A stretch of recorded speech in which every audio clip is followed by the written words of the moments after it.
नमस्कार दोस्तों, ocean network में आपका स्वागत है। मैं हूं ओमकार चौधरी। 2009 से 2017 तक अमेरिका के राष्ट्रपति रहे बराक ओबामा ने अपनी पुस्तक में ये घटना लिखी है, ये वार्तालाप लिखी है, जो उनकी डॉक्टर मनमोहन सिंह के साथ हुई थी। उनका कहना ये है कि जब 2008 में 26 नवंबर को मुंबई पर अटैक हुआ और 4 दिन तक मुंबई दहलती रही। केवल मुंबई नहीं, पूरा हिंदुस्तान और दुनिया में भी वो 4 दिन तक जो अटैक चल रहा था, वो सुनाई दे रहा था और उसका बहुत बड़ा इम्पैक्ट हुआ था पूरी दुनिया में। और वो भारत पर सबसे बड़ा आतंकी हमला हुआ था, जिसमें बाद में आमिर अजमल कसाब को जिंदा पकड़ लिया गया था और जो 9 दूसरे आतंकवादी इस हमले में शामिल थे, जो कराची से आए थे पाकिस्तान से, उनको मार गिराया गया था। बराक ओबामा का कहना है कि उनका ये आकलन था कि ये इतना बड़ा हमला है भारत के ऊपर, भारत की आत्मा के ऊपर, कि पाकिस्तान को सबक सिखाने के लिए कोई अटैक जरूर होगा, कोई कार्रवाई, मिलिट्री कार्रवाई जरूर होगी। लेकिन ऐसा जब नहीं हुआ तो वो आश्चर्यचकित रह गए। और बाद में जब 2009 में लोकसभा के चुनाव हुए, मनमोहन सिंह फिर से प्रधानमंत्री के रूप में आ गए, तो उन्होंने स्पेशली मनमोहन सिंह से ये बात पूछी कि आपने पाकिस्तान पर इतने बड़े आतंकवादी हमले के बाद अटैक करने का फैसला क्यों नहीं लिया था। तो मनमोहन सिंह का जवाब सुनकर के वो और भी ज्यादा हैरान रह गए। उन्होंने कहा कि उनका कहना ये था, उनका तर्क ये था कि हमने इसलिए पाकिस्तान पर अटैक करने का फैसला नहीं लिया क्योंकि लोकसभा चुनाव में बहुत समय बचा नहीं था और हमें इस बात की आशंका थी, इस बात का भय था कि कहीं हमारे मुस्लिम वोटर नाराज ना हो जाएं, इसलिए पाकिस्तान पर अटैक नहीं किया गया। और ये कांग्रेस आज पुलवामा हमले को 2019 के लोकसभा चुनाव से जोड़ करके प्रचारित करती है कि पुलवामा में मोदी जी ने 2019 के लोकसभा चुनाव में राजनीतिक लाभ लेने के लिए ये सब कराया होगा। और रणदीप सुरजेवाला का प्रेस कॉन्फ्रेंस मुझे आज तक याद है। जिस दिन ये हमला हुआ था, उस दिन एक विदेशी जो प्रवक्ता थे, प्रोड्यूसर थे, बड़े चर्चित हैं, जो वाइल्ड लाइफ पर डॉक्यूमेंट्री बनाते हैं, प्रधानमंत्री नरेंद्र मोदी की शूट चल रही थी, संभवतः नैनीताल में, नैनीताल के आसपास किसी अभयारण्य में। और वो ऐसी जगह थी जहां नेटवर्क भी नहीं था। रणदीप सुरजेवाला ने इसके बाद प्रेस कॉन्फ्रेंस में कहा था कि वहां हमारे 40 सीआरपीएफ के जवान वीरगति को प्राप्त हो गए, शहीद हो गए और प्रधानमंत्री शूटिंग में व्यस्त थे। नरेंद्र मोदी के प्रति कांग्रेस का 10 जनपद परिवार का जो रवैया रहा है, वो बहुत ही क्रूर रहा है, बहुत अमर्यादित रहा है। प्रधानमंत्री पद की एक गरिमा होती है, एक मर्यादा होती है, एक स्तर होता है, एक स्टेटस होता है, एक सम्मान होता है। लेकिन वो सारी चीजें धूल धूसरित करता रहा ये परिवार, और ये उस समय से होता रहा है जब नरेंद्र मोदी गुजरात के चीफ मिनिस्टर थे। और इसकी शुरुआत सोनिया गांधी ने कर दी थी, संभवतः 2007 में, जब उन्होंने चुनाव प्रचार के दौरान नरेंद्र मोदी को मौत का सौदागर करार दिया था।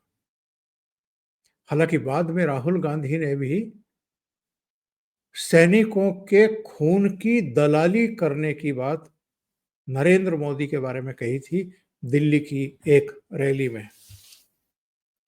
तो ये लोग जो इनके समय में घटनाएं हुई, शर्मनाक फैसले हुए और राष्ट्र हित से ऊपर पार्टी के हित को रखा, मुंबई अटैक के बाद कोई जवाब ना देना पाकिस्तान को और सस्ते में छोड़ देना, ये कांग्रेस के टाइम में हुआ था। और पुलवामा के बाद तो आप जानते हैं कि मोदी सरकार ने क्या किया था, मोदी जी ने क्या किया था। बालाकोट में 12 लड़ाकू विमान भेज करके जैश का जो ठिकाना था उसको ध्वस्त कर दिया था। 300 से ज्यादा आतंकवादी मार गिराए गए थे। लेकिन ये लोग क्या प्रचारित करते रहे हैं कि पुलवामा जो है उसका तो राजनीतिक लाभ मोदी जी को चुनाव में मिला। एक बात समझ से बाहर की है, अगर कोई इतना भीषण, इतना भयावह आतंकी हमला हो जाता है जिसमें इतनी बड़ी संख्या में लोग मारे जाएं, उससे देश के लोगों में जो उस समय की सरकार है उसके प्रति गुस्सा होगा, नाराजगी होगी या उसके प्रति सहानुभूति होगी। नरेंद्र मोदी के प्रति नाराजगी होनी चाहिए थी, लेकिन ये उनकी अपनी विशेषता है, ये उनकी अपनी क्वालिटी है, ये उनका अपना जज्बा है और संकल्प भी है कि हम आतंकवाद पर जीरो टॉलरेंस से काम करेंगे। सो उन्होंने जब उड़ी हुआ तो सर्जिकल स्ट्राइक की, पुलवामा हुआ तो फिर उन्होंने बालाकोट किया, और अब जब ये पहलगाम हुआ है तब वो पाकिस्तान को ऐसा सबक सिखाने की तैयारी कर रहे हैं कि पाकिस्तान, इनकी आने वाली नस्लें 100 बार सोचेंगी इस तरह की हरकत कराने से पहले जो पहलगाम में हुई है। यानी हिंदुओं का नरसंहार हुआ है, जेनोसाइड जिसको बोलते हैं, पहचान करके उनको मारा है। लेकिन ये अभी भी, यानी पहलगाम की इस घटना के बाद भी मोदी जी से बेहद डरे हुए हैं। अभी तो लोकसभा के चुनाव भी नहीं है, लोकसभा के चुनाव जाकर के 2029 में है। लेकिन इनको लगता है कि पाकिस्तान के खिलाफ अगर जंग छिड़ गई तो इनको तो पता है कि भारतीय सेना का पराक्रम क्या है, कौशल क्या है, उनकी क्षमताएं क्या हैं, और इससे पहले भी पाकिस्तान को सबक सिखा चुकी है हमारी फौजें, चाहे 48 हो, चाहे 65 हो, 71 हो या करगिल हो। जितनी बार भी कॉन्फ्लिक्ट हुए हैं, युद्ध हुए हैं, हर बार पाकिस्तान को सबक सिखाया है। और अब तो ये 62 का दौर नहीं है, चीन को 2 बार अभी हाल में ही सबक सिखाया है, 2017 में डोकलाम में और 2020 में गलवान घाटी में, पूर्वी लद्दाख में। 4-4.5 साल तक स्टैंड ऑफ रहा, चीन को हथियार डालने पड़े, पीछे हटना पड़ा। तो कहने का आशय ये है कि इन लोगों को परेशानी जो है वो ये है कि अगर जंग हो गई तो हमारी सेना पाकिस्तान का भुस भरने वाली है, और ऐसे में इसका श्रेय किसको मिलेगा? विपक्ष को तो मिलेगा नहीं, जो फूफा की तरह जो है गाल फुला करके बैठे हुए हैं और बस एक बयान आया था कि हम जो भी मोदी सरकार फैसला करेगी हम उसके साथ हैं। क्योंकि जो आक्रोश है पूरे देश में पहलगाम की घटना के बाद, तो मोदी सरकार को पूरा सपोर्ट की घोषणा करने के अलावा इनके पास कोई दूसरा ऑप्शन बचा नहीं है। वरना ये पुलवामा की तरह पहलगाम को लेकर के भी बयानबाजी शुरू कर चुके होते। और क्या पता, जब युद्ध जीत ले हम और जब भारत पाकिस्तान का नक्शा बदल दे तब हो सकता है कि कुछ ये इनकी तरफ से बयानबाजी शुरू हो, लेकिन अभी तो इनकी हिम्मत नहीं है। तो सवाल ये उठता है कि अगर पाकिस्तान के साथ जंग हो जाती है और उसका परिणाम क्या है, ये तो हम और आप जानते हैं। तो उसके बाद क्या हाल होगा और किसका क्या क्या हाल होगा, कौन कौन भयभीत है। अभी अगर देखें निकट भविष्य में, तो बिहार में विधानसभा के चुनाव है। तो लालू और उनका कुनबा और उनका महागठबंधन, जिसमें कांग्रेस भी है और वामपंथी भी हैं, वो इस समय भयभीत होंगे, भीतर ही भीतर थर थर कांप रहे होंगे,